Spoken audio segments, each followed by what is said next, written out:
But yeah, I know you released a single last week. I did. Can you talk on that? My single is called No Bucks. It came out last Friday. The video comes out this Friday. It's my first single in the last 3 years. I'm just trying to there's a lot of shit, a lot of amazing music coming out of Toronto. I'm just trying to represent for the people that have been here for the last 20 years, man. And my whole thing's about longevity, just to keep doing it until forever. I just want to keep making music till I'm 70. I want to be at the Much Music Awards when I'm 80 years old and prove people that, and prove the fact that you don't have to, only music is something that can happen forever, not just in your youth. And that's why I'm here, to be let's keep going. In the 3 years since releasing this new song, how much growth and just being in the city, or even if you're moving around, how much experience in life have you experienced over the past 3 years? Here's the thing, you got to live a real life.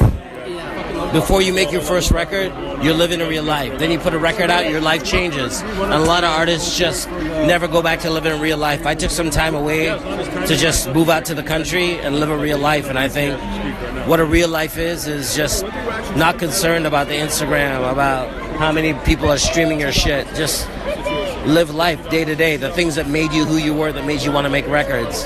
That's what I do. I feel it's important that no matter how much money you make or how popular you get, just keep having your moment and making new records.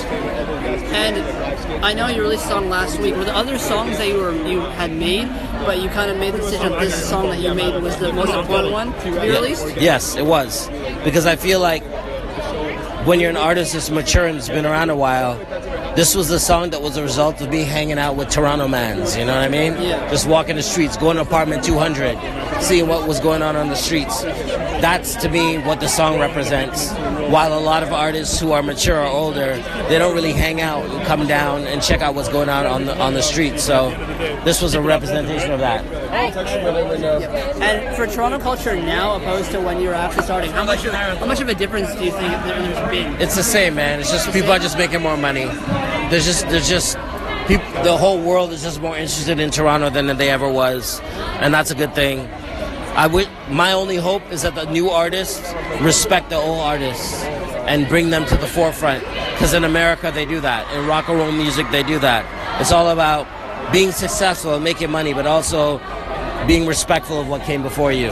That's what will make Toronto special, is if artists do that. Yeah, for sure. And for the new song, are we expecting it to be on an upcoming album?